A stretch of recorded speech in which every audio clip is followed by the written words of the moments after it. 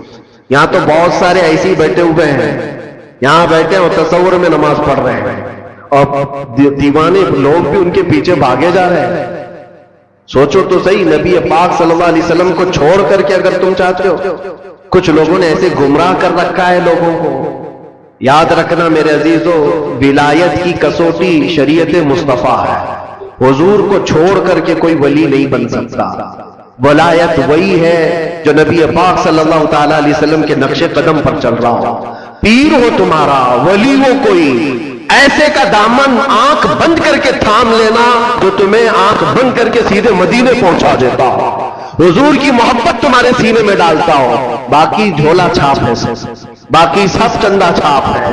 دنیا میں ایسے ڈھکوسلے بہت ہوں گے. شیطان خضر کی لباس میں گھومتا ہو، اس کے پیچھے آنکھ بند کر کے بھاگنا تمہارے لیے بڑا خطرناک ہے.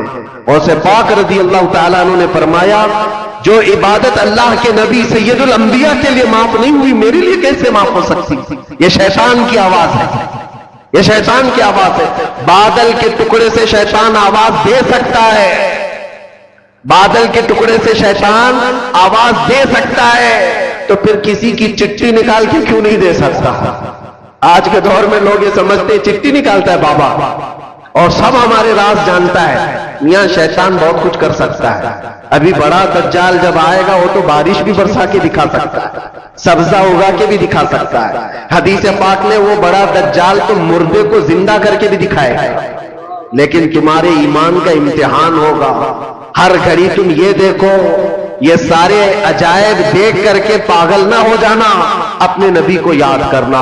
میرا خدا رب العالمین ہے، اللہ رب العزت ہے. اور اب آپ کو میں بتاؤں، غوث پاک رضی اللہ تعالیٰ عنہ پر دوسرا حملہ کیا شیطان. کہا عبد القادر اتنا پڑھے لکھے ہو تم، اتنا پڑھے لکھے ہو، اگر اتنا پڑھے لکھے نہیں ہوتے تو آج تو میں تم کو گمراہ کر دیتے. آج جو میں نے کہا ہے، اب شیطان اپنی اصلیت پہ آیا. آواز جو آ رہی تھی بادل کے ٹکڑے سے کہ تمہارے لیے عبادت معاف ہے، تمہارے لیے حرام حلال ہے. غوث پاک نے جب جواب دیا تو شیطان کہتا ہے بہت پڑھے لکھے ہو تم، اور اتنا پڑھے لکھے ہو کہ آج تمہارے علم نے بچا لیا تم، ورنہ گمراہ ہو جاتے آج. غوث پاک نے فرمایا ابلیس تو مجھے دوبارہ گمراہ کر رہا ہے، مجھے میرے علم نے نہیں، میرے خدا کے فضل نے بچایا. علم تو تیرے پاس بھی تھا، علم تو تیرے پاس اتنا تھا کہ فرشتوں کو پڑھایا کرتا، لیکن تو بچ نہ سکا. اس لیے میرے عزیزوں، ہر گھڑی اس کا وار ہے شیطان کا، ابلیس کا ہمارے اوپر. لیکن کسوٹی ایک ہی اپنی زندگی پر رکھو کہ نبی پاک صلی اللہ تعالیٰ علیہ وسلم کی ذات کے لیے ایسی کسوٹی رکھو کہ ہمارے بزرگوں نے جو ہمیں تعلیم دی ہے، نبی سے ہو جو بیگانہ اسے دل سے جدا کر دے، نبی سے ہو جو بیگانہ اسے دل سے جدا کر دے، پدر مادر برادر جان و مال ان پر فدا کر دے. یہ ہماری کسوٹی ہو، یہ ہماری زندگی کا معیار ہو. اور بعض لوگ یہ سمجھتے ہیں کہ ہم تو نبی پاک صلی اللہ علیہ وسلم سے بے انتہا محبت کرتے ہیں، اور تھوڑا بھی اگر کوئی دوسری جماعت کا دکھتا ہے جس کے دل میں حضور صلی اللہ تعالیٰ علیہ وسلم سے بغض لگتی ہے تو ہم تو اس سے دور رہتے ہیں. صرف اتنا ہی نہیں ہے، نبی سے ہو جو بیگانہ کا مطلب کیا ہے؟ جو شریعت چھوڑ کر کے بھاگ رہا ہے وہ نبی سے بیگانہ ہی تو ہے. حضور پاک صلی اللہ تعالیٰ علیہ وسلم سے اپنا دامن چھڑانے کی بات کرتا ہے، وہ نبی سے بیگانہ ہے. ایسے کو نہ تم اپنا دوست بناؤ، نہ اپنوں کے صحبت میں اس کو رکھو. اس لیے کہ قیامت کے دن جب پکڑ ہوگی، بروں کی صحبت کی وجہ سے بہت سارے ایسے ہوں گے جو جہنم میں جا رہے ہیں. صرف کیوں؟ ان کی دوستی خراب تھی، دوستی برے لوگوں سے تھی. عزیزان گرامی وقار، میں بات کل ملا کر کے یہی عرض کرنا چاہتا ہوں، وہ جو نہ ہو تو کچھ نہ ہو. ہماری زندگی کا سارا دار و مدار مصطفیٰ کریم صلی اللہ علیہ وسلم کی ذات سے ہے، اور نبی پاک صلی اللہ تعالیٰ علیہ وسلم کی محبت دل میں اتنی بساؤ کہ صحابہ کرام رضوان اللہ تعالیٰ علیہ مجمعین نے جیسے ہمیں سکھایا، جیسے ہمیں تعلیم دی ہے. آپ کو پتا ہے، دو چیزیں میں آپ کو بتا دوں معیار کیا ہونا چاہیے. دو چیزیں، ایک صحابی حضرت انس بن نزیر رضی اللہ تعالی عنہ حضور پاک صلی اللہ تعالی علیہ وسلم کے رازدار صحابہ میں سے، راز کی باتیں حضور اکرم صلی اللہ علیہ وسلم ان کے ساتھ شیئر کیا کرتے ہیں۔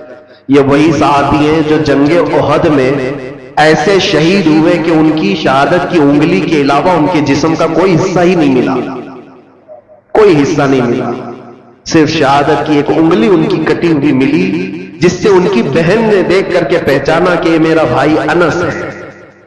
وہ صحابی کی بات کر رہا ہوں۔ جوانی کا عالم ہے، اور جوانی لوگ تو سمجھتے ہیں انگارے کا نام ہے، اندر خواہشات کیا ایک طوفان ہوتا ہے، الگ الگ سب کی جوانیاں ہوتی ہیں، لیکن وہ صحابی رسول جس سے بے پناہ محبت کرتے تھے، عشق کرتے تھے، ان سے شادی بھی کر لیا، نکاح کر لیا، بیوی سے بے حد محبت کرتے تھے، جائز محبت ہے، شادی بھی کر لیا، اور بیوی سے بہت لگاؤ تھا، جس کو کہتے ہیں عشق کے درجے کی محبت ہے، تو بیوی ہے اور بہت زیادہ محبت کرتے، اور وہ بھی محبت کرتی۔ ایک دن اللہ کے نبی صلی اللہ علیہ وسلم حضرت انس بن نزیر کے گھر تشریف لائے۔ جب بیٹھے تھے وہ حضرت انس کے ساتھ، مکہ کا ایک قاصد آیا ایک خط لے کر کے حضور پاک صلی اللہ تعالی علیہ وسلم کے پاس، مکہ کے حالات بتاتے ہوئے قاصد نے خط دیا۔ حضور صلی اللہ علیہ وسلم نے انس بن نزیر سے کہا پڑھو خط میں کیا ہے، سناؤ۔ انس بن نزیر نے پڑھ کر کے سنایا، اس میں مکہ والے جنگوں کی جو تیاریاں کر رہے ہیں اس کے سارے معاملات لکھے ہوئے تھے کہ مکہ والے مدینے کے اوپر اٹیک کرنا چاہتے، حملہ کرنا چاہتے، اور یہ سارے حالات اس خط میں راز کے طور پر تھے۔ نبی پاک صلی اللہ تعالی علیہ وسلم نے فرمایا بند کرو انس، یہ تیرے اور میرے بیچ میں راز ہے، کسی کو پتہ نہیں چلنا چاہیے، اس کو سنبھال کے رکھو۔ حضرت انس نے کہا جیسا حکم سرکار کا۔ حضور پاک صلی اللہ تعالی علیہ وسلم گھر سے نکل کر کے باہر تشریف لے گئے۔ ابھی باہر گئے تھے کہ انس بن نزیر کی بیوی اندر سے آئی، جس سے بے حد محبت کرتے تھے آپ، بہت عشق کرتے تھے، آئی، کہا انس حضور پاک صلی اللہ تعالی علیہ وسلم تشریف لائے تھے، کچھ راز کی باتیں ہو رہی تھی، مجھے بھی تو بتاؤ کیا بات ہوئی۔ انس بن نزیر نے کہا تیری محبت، تیرا عشق اپنی جگہ پر، وہ میرے اور نبی پاک کے درمیان کی بات ہے، وہ نہیں بتایا جا سکتا۔ کتنا بھی عشق ہو، کتنی بھی محبت ہو، تو بیوی ہے۔ حضور پاک صلی اللہ تعالی علیہ وسلم اور میرے بیچ جو معاملات ہیں اس کو میں نہیں بتا سکتا۔ بیوی نے کہا کیا مجھ پر اعتبار نہیں کرتے؟ کہا پورا اعتبار ہے، یقین بھی ہے، لیکن حضور پاک کے حکم سے بڑھ کر میرے لیے کائنات میں کوئی چیز ہی نہیں۔ بیوی نے ہنس کر کے کیا کہا چلو نہیں بتاتے کوئی بات نہیں، میں نے سن لیا ہے دیوار کے پیچھے سے، سن لیا ہے میں نے کیا بات ہوئی ہے۔ کہا کیا بات ہوئی؟ کہا وہی تو مکہ والے جنگوں کی تیاریاں کر رہے ہیں، وہ خط میں یہ چیز آئی ہے۔ انس بن نزیر نے جیسے ہی اپنی بیوی سے یہ جملہ سنا، سیدھے جا کر گردن پکڑ لی، گردن پکڑ لی، اور گردن پکڑ کر کے سیدھے باہر لے کر کے آئے۔ کہا اس وقت تک تیری گردن سے ہاتھ نہیں ہٹاؤں گا جب تک نبی پاک کا حکم نہیں آتا۔ حضور پاک صلی اللہ تعالی علیہ وسلم کے پاس لے کر کے آئے۔ اللہ کے نبی صلی اللہ علیہ وسلم نے دیکھا انس کیا ہوا، کس بات کے لیے لے کر کے آئے؟ کہا آقا میں مجرم نہ ٹھہرایا جاؤں، آپ نے فرمایا تھا راز کی بات ہے، میں حفاظت کر رہا تھا، میں نے کسی کو نہیں کہا، لیکن دیوار پیچھے سے میری بیوی نے سن لیا، اور جب مجھے خبر ہو گئی کہ اس نے سنا ہے میں اس کی گردن پکڑ لیا ہوں، اگر سرکار کا حکم ہو تو میں یہاں ختم کر دوں یہ سارا معاملہ، تاکہ میں کل جرم میں نہ پکڑا جاؤں کہ نبی پاک کے راز کو افشا کرنے والا انس ہے، اپنی بیوی کی محبت کے چکر میں اپنے نبی پاک کی محبت کو داؤ پہ لگا دیا، یہ بات نہ ہے، اس لیے گردن پکڑ کر کے لایا۔ حضور نے فرمایا ہاتھ ہٹاؤ، جتنا تم مجھ سے محبت کرتے ہو وہ بھی مجھ سے محبت کرتی ہے، جیسے تم رازدار ہو ویسے وہ بھی رازدار ہے، وہ صحابیہ ہے۔ ہاتھ ہٹا دیا اور اپنی بیوی سے مسکرا کر کے کہا جب بات آ جائے رسول اللہ کی تو پھر گردن کسی کی نہیں ہوتی، پھر کسی کی اہمیت نہیں ہوتی۔ یہ معیار یاد رکھو ہمیشہ، دنیا کا عشق، دنیا کی محبت ایک جگہ پر، جہاں حضور کی بات آ جائے تو پھر کسی گردن کی اہمیت نہیں ہے، کسی کی کوئی اہمیت نہیں ہے۔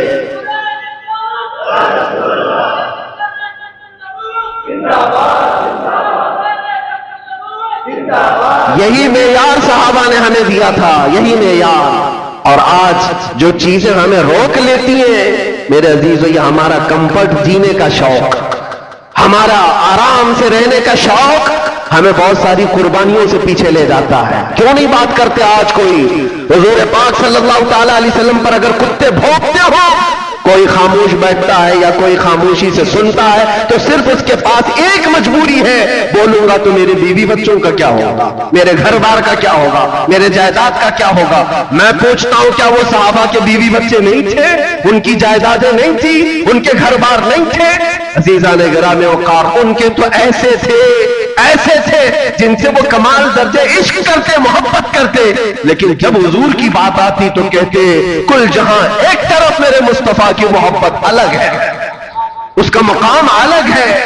حضور اکرم صلی اللہ تعالی علیہ وسلم سے یہی درجہ عشق ہمیں صحابہ نے دیا۔ اگر وہ چیز معاشرے میں آ جائے میرے عزیزوں، پھر تمہیں کوئی بٹھا نہیں سکے گا، کوئی تمہیں جھکا نہیں سکے گا۔ آج مجھے اس بات کا احساس ہے کہ میں جو باتیں کرتا ہوں اس سے لوگوں کو تکلیف کیوں ہے۔ بہت سارے خطیب ہیں، بہت سارے مقرر ہیں۔ مجھے ایک صاحب نے کہا تھا کہ آپ صرف مقرر نہیں ہیں، آپ صرف خطیب نہیں ہیں، ہمیں یہ دیکھنا پڑتا ہے کہ لوگوں کے اندر انفلوئنس کتنا رکھتا ہے، لوگوں کے اندر اپنا اثر کتنا رکھتا ہے۔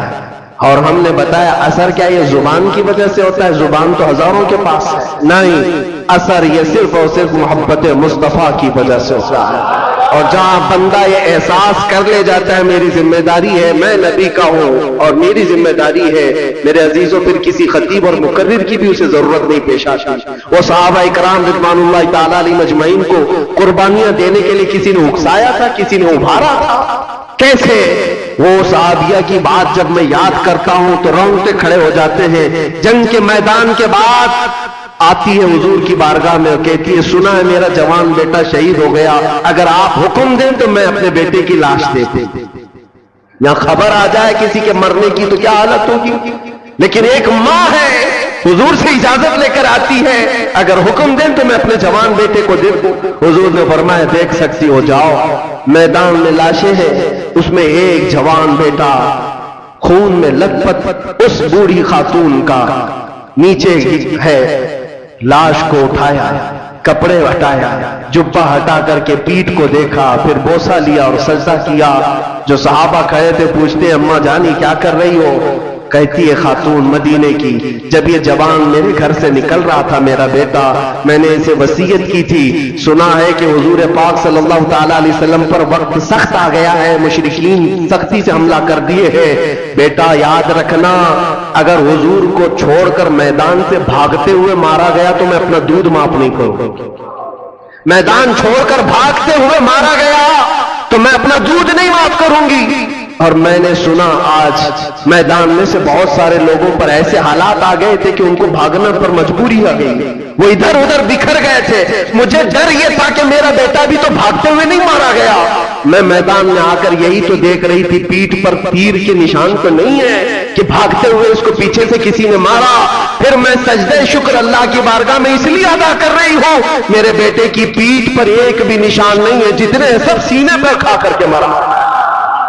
وہ مائیں کیسی تھی، قربانیاں، اور ان کے بعد سامنے بچوں کی لاشیں ہیں، اور وہ یہ کہتی اللہ کا شکر ہے کہ میرا بیٹا جمع مردی کے ساتھ گیا ہے۔ وہی مدینے کی خاتون ہے، وہ آتی ہے بارگاہ مصطفیٰ میں اور عرض کرتی ہے یا رسول اللہ کل مصیبت بعدک جلن، آپ ہیں تو پھر ہر مصیبت حل کی ہے، اے اللہ کے نبی آپ ہیں تو پھر ہر مصیبت حل کی ہے۔ اسی لیے اے نوجوانوں یاد رکھو ایک بات، دنیا ساری ٹھوکر مار دے لیکن آمینہ کا لال کبھی تمہیں تنہا نہیں ہونے دے گا۔ حضور پاک صلی اللہ تعالی علیہ وسلم کی محبت ہر جگہ کا آسرا ہے، یہ میرے تجربے کی بات میں بتا رہا ہوں۔ اگر ایمان نہ ہوتا، حضور کی محبت کا یہ درجہ نہ ہوتا تو ہم جیل میں پتہ نہیں کہاں سے کہاں پہنچ گئے ہوتے، کس طرح کے حالات ہوتے۔ میں نے ایک دو نہیں سینکڑوں لوگوں کو پاگل ہوتے ہوئے اندر دیکھا ہے، ڈپریشن کے شکار میں خودکشی کرتے ہوئے دیکھا ہے، اور لوگوں کو کفریات بکتے ہوئے دیکھا ہے۔ کوئی خدا نہیں، کوئی قرآن نہیں، کوئی دعا نہیں۔ جب نا امیدی اور مایوسی آتی ہے تو لوگ بکھر جاتے ہیں، کفر بکنے لگتے ہیں، خودکشی کر لیتے ہیں، اور یا تو پھر مینٹلی اس طرح سے ڈس اپیئر ہو جاتے ہیں کہ وہ پاگل پن کے شکار ہو جاتے ہیں، مانسک سنتولن کھو بیٹھتے ہیں۔ یہ سب حالات دیکھ دیکھ کر کے ہمیں بھی احساس ہوتا تھا کہ ہمارا کیا ہوگا مستقبل، ہمارا فیوچر کیا ہوگا، جہاں پوری طاقتیں باہر لگی ہوں، چھوٹے موٹے لوگ کیا کر سکیں گے۔ لیکن میرے عزیزو ایک چیز سہارا دیتی تھی، ایک چیز سہارا دیتی تھی، جب آنکھ بند کریں گنبد خضرا کی روشنی سہارا دیتی ہے۔ حضور پاک صلی اللہ تعالیٰ علیہ وسلم کی وہ آواز آج بھی ہر عاشق کو سنائی دیتی ہے کہ میں ہوں تو پھر ڈرتا کیوں ہے، خوف نہ رکھ رضا ذرا تو ہے عبد مصطفیٰ۔ اعلیٰ حضرت نے ہمیں یہ سکھایا ہے، خوف نہ رکھ رضا ذرا تو ہے عبد مصطفیٰ، تیرے لیے امان ہے، تیرے لیے امان ہے۔ ہاں ڈر آئے گا، خوف آئے گا، مصیبت آئے گی، لیکن وہ کچھ دیر کی ہوگی، کچھ دیر کی۔ اسی کو ہم کہتے ہیں کچھ دیر کی خاموشی، اسی کو ہم کہتے ہیں ہر چیز آئے گی، مصیبت آئے گی، امتحان آئیں گے، کچھ دیر کی ہے۔ اس لیے کہ دنیا میں اللہ نے دستور بنائے رکھا ہے کہ رات آتی ہے تو صبح بھی ہوتی ہے، رات زیادہ دیر تک نہیں رہتی، سورج کو نکلنا ہے۔ اور آج امت مصطفیٰ پر اگر یہ اس طرح کے موسم آئے ہوئے ہیں کہ اس پر کالک لگانے کی کوشش کی گئی ہو یا گہن لگا ہو، تو چاند پہ بھی گہن لگتا ہے لیکن تھوڑی دیر کا ہوتا ہے، کچھ دیر کا ہوتا ہے، لیکن جب گہن چھٹ جاتا ہے تو پھر چاند اپنے آب و تاب کے ساتھ پھر چمکتا ہے۔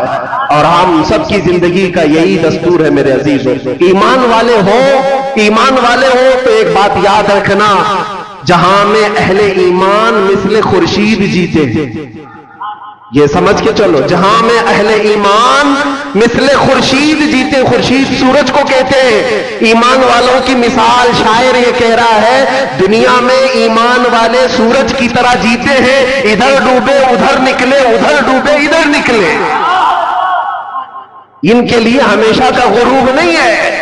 ہاں انگریز نے علامہ کفایت علی کافی رحمت اللہ علیہ کو مراد آباد کے چوک پر شہادت دی تھی، یعنی پھانسی پر چڑھایا تھا۔ وہ ایسے کفایت علی کافی جن کی زبان میں بلا کا اثر تھا، جب بولتے تھے تو لوگوں کے دل ہچکولے کھاتے تھے۔ انہیں میں تو کہا تھا کوئی گل باقی رہے گا نہ چمن رہ جائے گا، پر رسول اللہ کا دین حسن رہ جائے گا۔ یہ پھانسی کے پھندے پر آپ نے پڑھا تھا جب پھانسی دی جا رہی تھی۔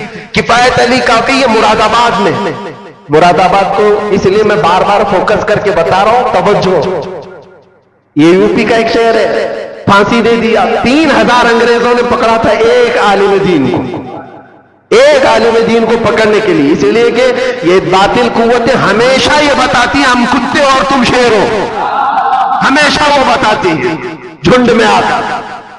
کفایت علی کافی کو جب پھانسی دی گئی تھی تو 8 دن تک جشن منایا گیا تھا، جشن منایا گیا کہ ایک ایسا بولنے والا یہ ختم ہو گیا، کفایت علی کافی چلا گیا، لیکن پاگلوں کو یہ پتہ نہیں ہے رب قدیر کا دستور کیا ہے، اس کا قانون کیا ہے۔ مراد آباد شہر سے صرف 100 کلومیٹر دور بریلی شریف ہے، ادھر کفایت علی کافی کو پھانسی پر چڑھایا جا رہا تھا اور ادھر بریلی میں امام احمد رضا پیدا ہو رہے ہیں۔ جہاں میں اہل ایمان مثل خورشید جیتے ہیں، ادھر ڈوبے ادھر نکلے، ادھر ڈوبے ادھر نکلے۔ کفایت علی کافی تو یہ کہتے تھے کوئی گل باقی رہے گا نہ چمن رہ جائے گا، پر رسول اللہ کا دین حسن رہ جائے گا۔ لیکن بریلی والا تو یہ کہنے لگا وہ کمال حسن حضور ہے کہ جہاں میں کہ گمان نقص جہاں نہیں، یہی پھول خار سے دور ہے، یہی شمع ہے کہ دھواں نہیں۔ ایک کفایت علی کافی کو پھانسی پر چڑھا کر 8 دن جشن منایا، لیکن بریلی والا اٹھ کر کے ایسا عشق پلایا کہ کونے کونے سے آواز آنے لگی، ڈال دی قلب میں عظمت مصطفیٰ سیدی اعلیٰ حضرت۔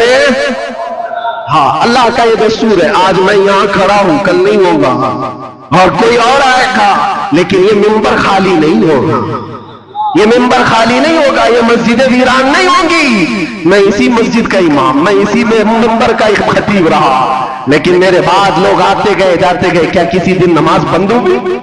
کیا کسی دن خطبہ ختم ہو گیا؟ ہم تو ذریعہ ہیں، اللہ تبارک و تعالی ہمیں یہاں پر وقت مقررہ کے لیے رکھتا ہے، اسی طرح سے ہمارے بعد بھی آئیں گے، لیکن یاد رکھنا اللہ کا وعدہ ہے کہ لوگ اپنے منہ کے پھنکوں سے چراغ خدا کو بجھانا چاہتے ہیں اور اللہ صبح قیامت تک اس چراغ کو روشن رکھے گا۔ لیکن ہم سب کی اور آپ کی ذمہ داری یہ ہے، ایسے جتنے بھی آئے ٹوپی پگڑی جبہ دیکھ کر کے نہیں پہچانا، کبھی بھی نہیں۔ ہمارا معیار، ہماری کسوٹی یہ سارے لباس نہیں ہے، چال چلن نہیں ہے، چلت پھرت نہیں ہے، زبان نہیں ہے، ہماری کسوٹی صرف اور صرف ایک ہے۔ کسی کے اندر جھانک کر کے بھی دیکھو، گھس کر کے بھی دیکھو، ایک چیز ملنا چاہیے، وہ جو نہ ہو تو کچھ نہ ہو۔ وہ یہی کہنے والا حضور کے بغیر کچھ نہ ہو، اس کے اندر اتنی محبت ہو، اتنا عشق ہو، تو پھر وہ کسی کسان کا بھی بیٹا ہو، ہمارے سر کا تاج، وہ ہمارا امام ہے۔ عزیزان گرام وقار، اسی کو میں خلاصہ کلام کے ساتھ آج یہ عرض کرنا چاہوں گا کہ اپنے حالات کو بھی بدلو، دنیا تمہارے انتظار میں ہے، دنیا تمہارے انتظار میں۔ تم نے اپنے اوقات کو کس چیز میں برباد کر رکھا ہے؟ سوشل میڈیا پر 18 گھنٹے برباد کرنے والے لوگ، نوجوانوں کی، آپ کے پاس موبائل ہے، اس میں دیکھ لو کبھی کبھار کہ کتنے گھنٹے آپ نے یوٹیوب یوز کیا ہے، کتنے گھنٹے انسٹا یوز کیا ہے، واٹس ایپ کتنے گھنٹے یوز کیا ہے۔ موبائل میں ریکارڈ موجود ہوتا ہے، روزانہ کا ایک کیلکولیشن لے کر کے بیٹھو، اور اس کے بعد پھر اللہ کریم کی بارگاہ میں یہ سوچو کہ کل رب ذوالجلال کی بارگاہ میں حضور پاک صلی اللہ تعالی علیہ وسلم کے سامنے مجھ سے یہ سوال کیا جائے کہ تو اتنے گھنٹے اس موبائل کو اٹھاتا تھا، 1 منٹ 2 منٹ 3 منٹ بھی قرآن اٹھایا تھا دن بھر میں؟ کیوں نہیں اٹھایا؟ قرآن پاک کو فقط پکڑ کے تو دیکھا، مہینے گزر گئے، اٹھایا ہی نہیں ہے، چھوا بھی نہیں ہے۔ کیوں نہیں میرے عزیزوں؟ جب ہم یہ ناانصافی اپنے ساتھ کر رہے ہیں، خود اپنے ساتھ، تو پھر کسی اور کی ظلم کی کیا شکایت کرنی ہے؟ کسی اور کے کیا واویلے مچانے ہیں؟ اپنے آپ کو بدلو۔ دنیا آج بھی تمہارے انتظار میں ہے کہ کہاں ہے وہ نبی پاک کا غلام جو نکلتا تھا تو اس کے چلنے کے انداز سے ہی مدینے کی خوشبو آیا کرتی تھی۔ آج میں چاہتا ہوں ہر جوان آ جائے، حضور پاک کی محبت کا واسطہ دیتا ہوں، حضور پاک کی محبت کا واسطہ دیتا ہوں کہ ہر نشہ کو چھوڑ دو، ہر برائی کو چھوڑ دو۔ وقت بہت کم رہ گیا ہے تمہاری زندگی میں بھی اور تمہاری نسلوں کے لیے بھی، اور امت پر جو حالات آ جائے، اسلام پر جو حالات آئے، بہت شارٹ پیریڈ ہے، بہت تھوڑا سا وقت ہے، کچھ کر جاؤ، کچھ اپنے آپ کو بدل ڈالو اور ایسا کر جاؤ کہ دنیا پھر یہ کہے۔ میرے خلاصہ کلام، میری گفتگو کا لب لباب یہ ہے، اٹھو قوت عشق سے ہر بست کو بالا کر دو، دہر میں نام محمد سے اجالا کر دو کہ محمد سے وفا تو نے تو ہم تیرے ہیں، یہ جہاں چیز ہے کیا لوح و قلم تیرے ہیں۔ لبیک یا رسول اللہ، لبیک یا رسول اللہ، لبیک یا رسول اللہ، وآخر دعوانا الحمدللہ رب العالمین۔